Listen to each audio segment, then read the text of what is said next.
18 minutes to 3. And yesterday, look, we did a lot of fun things on the afternoon program, but the key breakthrough for me, the jaw-dropping revelation, the moment that just turned my world on its head, was the news that you can train chickens. And I thought it needed further investigation. So we went to a man who is a qualified expert chicken trainer, Farmer Dave Graham. He also trains dogs, but apparently chickens is where the action is. Hello, Dave. G'day, Dom. How are you? Very, very well, thanks. Now, It's rocked your world, this whole world of chicken trading. It's pretty interesting. It has. It's. I don't know which way's up anymore. I don't know which came first, the chicken or the egg, Dave. It's very confusing. Now, normally you operate the Australian Canine Sports and Training Centre, so you're training dogs. Now, for that I understand. I know why you want to train a dog. But why chicken? The main reason is that chickens, they don't have big brown eyes, they're not bonded to their owners, and they don't have bad or good habits because they've never been, trained before. So it's a completely new animal for the trainer who does it. And of course, if you do anything wrong, the chicken's going to shut down or fly away or freeze or something like that. So it just really gets you in tune to how it is that you can perform what we call operant conditioning, and that is when you get an animal to do something that you want and then reward it in the future, so it becomes the choice of the creature rather than something that you use, fear or intimidation or I command you to do this. It's always the creature's choice. So, Dave, when we think of Don Bradman in the backyard hitting a golf ball against the water can with a cricket stump, that was much harder than hitting with a cricket ball with a bat. So that was good training. Is it the same idea? Yeah, exactly the same concept. So, look, our most recent chicken camp, we had rare rhino trainers come from all around Australia. We had elephant trainers. We had behaviourists from, all over the place with so many different forms of animals they train. But it's the chicken that, of course, we all think is such a simple animal and what can you do with them, but it's that animal that, of course, makes us much better trainers because it is very, very black and white. You're either doing something the chicken wants and therefore rewarding the behaviour and therefore getting the behaviour to become a good habit, and then you can get the chicken moving in a direction that you want it to, or doing a really cool agility apparatus. It's definitely, I think that analogy of the Don Bradman in the backyard is exactly it. It's trying to make you really extend the limits of your ability to communicate a set criteria. I just love this idea that for chicken, it's black, no shades of grey, black and white, good or evil. It's a simple world that a chicken lives in. If you have trained any animal to do something fairly extraordinary, we'd love to hear from you. 1300 222 702. Be it a dog, be it a chook, be it an alpaca, be it whatever it is you have, a snake. We'd love to hear exactly what your animal can do and how you manage to train it. We have Farmer Dave Graham with us. You may also be a priest. I don't know, Dave, but you are an expert animal trainer. So what I wanted to know is, what can a chicken do and what's too hard? Pretty much so anything and nothing. So anything is possible, and nothing's too hard, because it really does come back to that black and white thing of you projecting to the animal what it is. You give it a set number of choices, and then you just limit the choices to the outcomes that you want. So you can get them to do colour discrimination, which is what we were doing on the weekends. You've got different coloured chips on the table, and you're rewarding them to discriminate so that they just click or just peck on the red one, and then you end up building it up over time. So this is like a casino chip, not a hot chip, because I think it'd just eat any colour of hot chip. Yeah, exactly, that's true. Yeah, no, a coloured one, like a small plastic coin. Mm-hmm. And then you just keep introducing more things, different shapes, different colours, different sizes, and the chicken discerns and will not touch any other chip. And that's pretty much the most base behaviour. And then, of course, like what I was doing with chickens in the United States, is you get them doing full agility apparatus, like the weave poles that you see agility dogs doing, or going through tunnels and up ladders, all on a single cue. So, Dave, you can train a chicken to tell black from white apart. Wouldn't it be amazing if a chicken could teach us not to see colour? Yeah. I mean, they have the most phenomenal abilities to see different textures. So the stuff that we see in the world, we mainly base on colour, but they have this extreme ability to see different textures, because of course, evolutionary, that's beneficial for them to see different textures, which is probably going to taste good and which is probably not. So let's talk more about this agility question, Dave, because this is a thing I found most fascinating when we were having it explained just very briefly yesterday, is just what you can get a chicken to do in terms of moving around a space. Yeah. I mean, you literally can get a chicken to do anything. And you did say earlier about getting your newspaper. If it was a small newspaper, they can definitely retrieve that, and we do get chickens do that, retrieving small objects and bringing them over and putting them in a bin, and you can literally get a chook to do anything, but it always comes back to the same thing, that if we're trying to train a seal, or if you're trying to train a dolphin, it's all the same things, and that is just rewarding behaviours that you want and limiting the choices and really making those choices that you want successful ones, therefore the animal's going to keep repeating them. So the way the newspaper industry is going, it might very soon be possible to get a chicken to fetch a paper. Very keen to hear from anyone who's trained an animal to do anything interesting. 1300 222 702. Seals and dolphins, and with a seal, of course, you just chuck a bit of fish. We've all seen it at the zoo, and they just jump up and go. But what do you do in terms of rewards for the chicken? How does that work?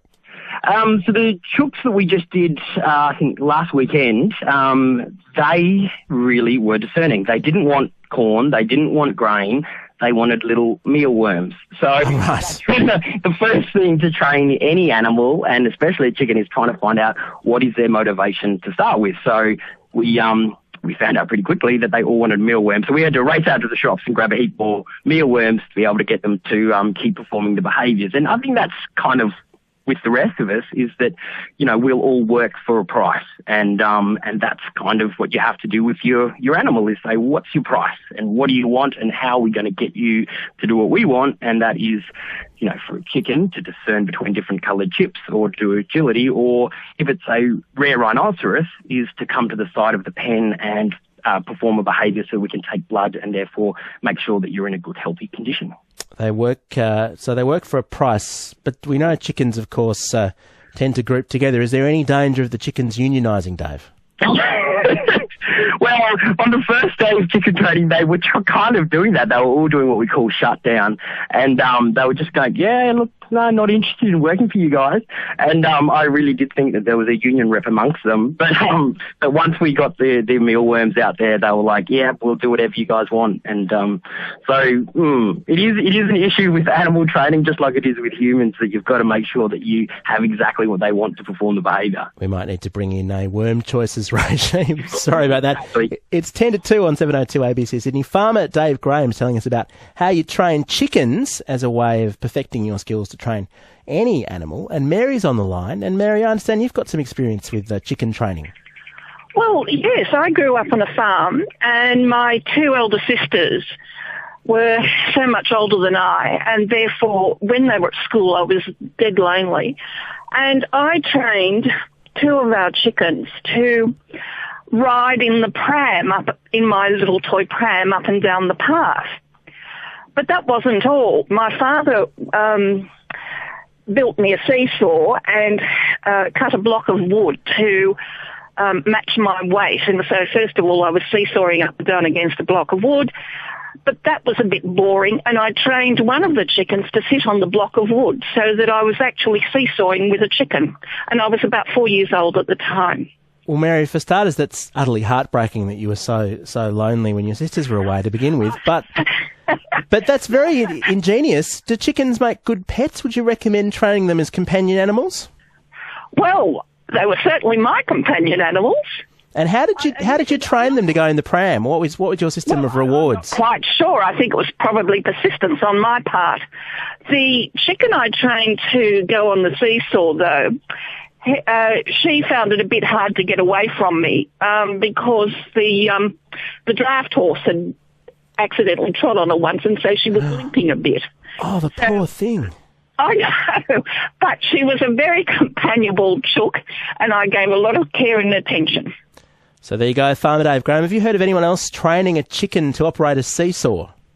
Yeah, it's definitely something that we do in our courses, and that's the thing about training any animal. They can replace what you don't have in the real world of two-legged humans. And so, yeah, I'm the same as Mary. I grew up on a farm and I had 10 siblings. I was the youngest, and that's how I got into dog training because, you know, if I'd hang out with them, I'd just get bashed up. And so, yeah, I got into training of the dogs, the sheep and cattle dogs, because they didn't bash me up.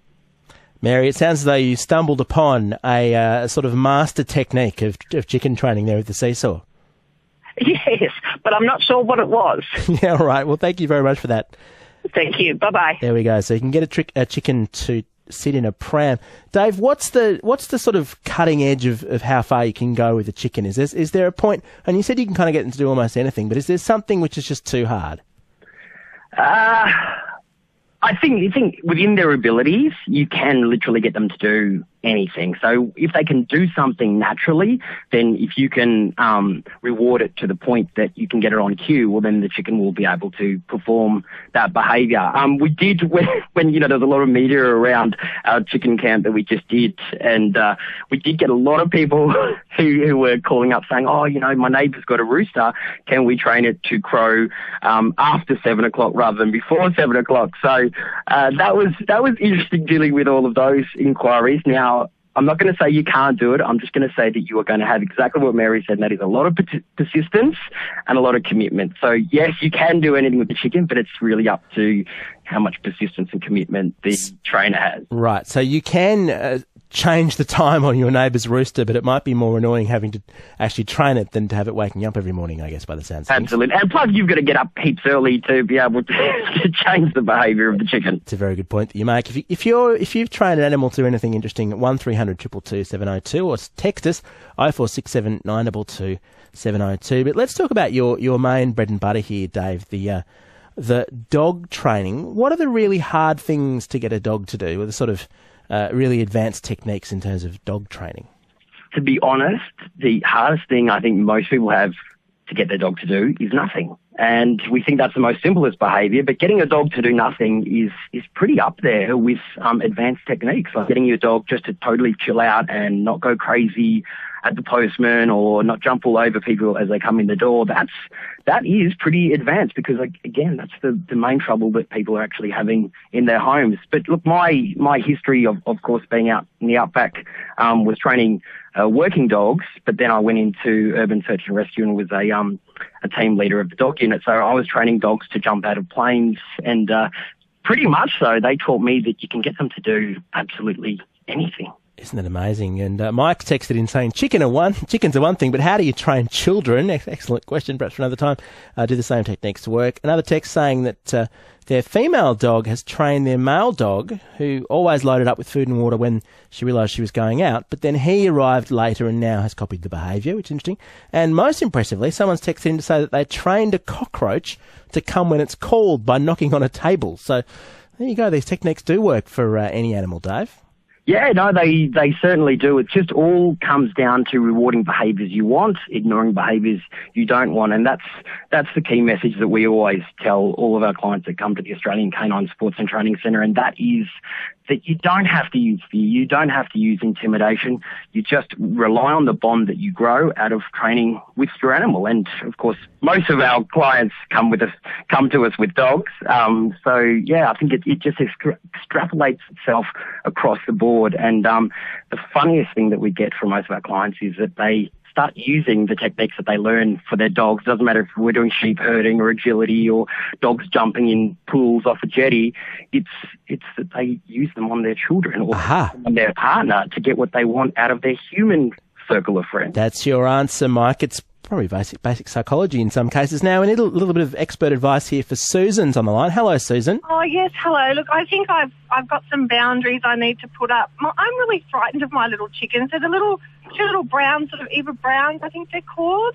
And sometimes I don't feed them enough before I go out somewhere. I do feed them regularly, but if I haven't fed them well on the day, when they see me getting out of the car, they run to me, and I think, oh, how sweet. And then they just begin to eat my feet and my legs. And I now end up going through the back fence, like into my backyard, to to get into the house to get the food to give them out the front door. So we've got attack chickens. It sounds like one of our disaster movies we've been putting together.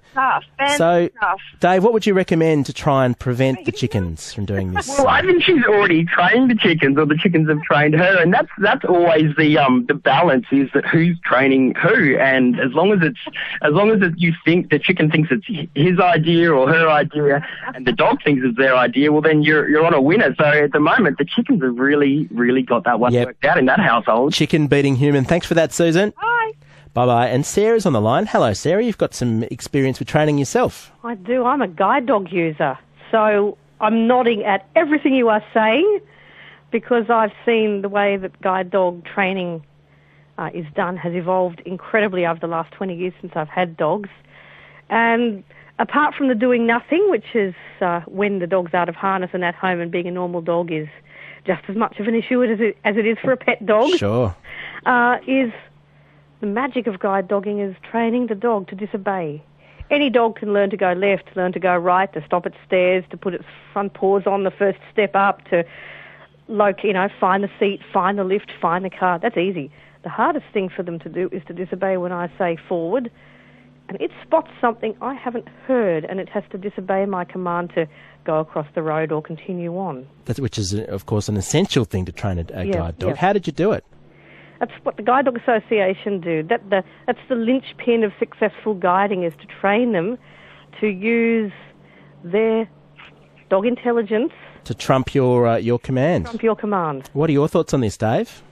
Yeah, and the guide dogs and all the assistance dogs organisations do a wonderful job at providing dogs for people in the community that have those needs. And I was so fortunate on Sunday to be raising funds at a Big Dog Stay Out for a new autism assistance dog program. And that we call it obedience to source. And when I was doing search and rescue, that was what you wanted to do, was rather than you as the human handler be saying, well, look, we've got to go this way because that's the crash site, the dog would then say, no, I'm ignoring you. This is the way we've got to go. There's someone that's landed out of the plane over here, and we need to go over here because that's where the person needs assistance. Yeah, it makes a lot of sense. Thank you very much for that, Sarah. And thank you so much, Farmer Dave. That's all right. And look, anyone, if they're interested in training chickens, they just have to go to the Facebook page, Australian Canine Sports, and they can find out. It's the news time. Thanks, Dave.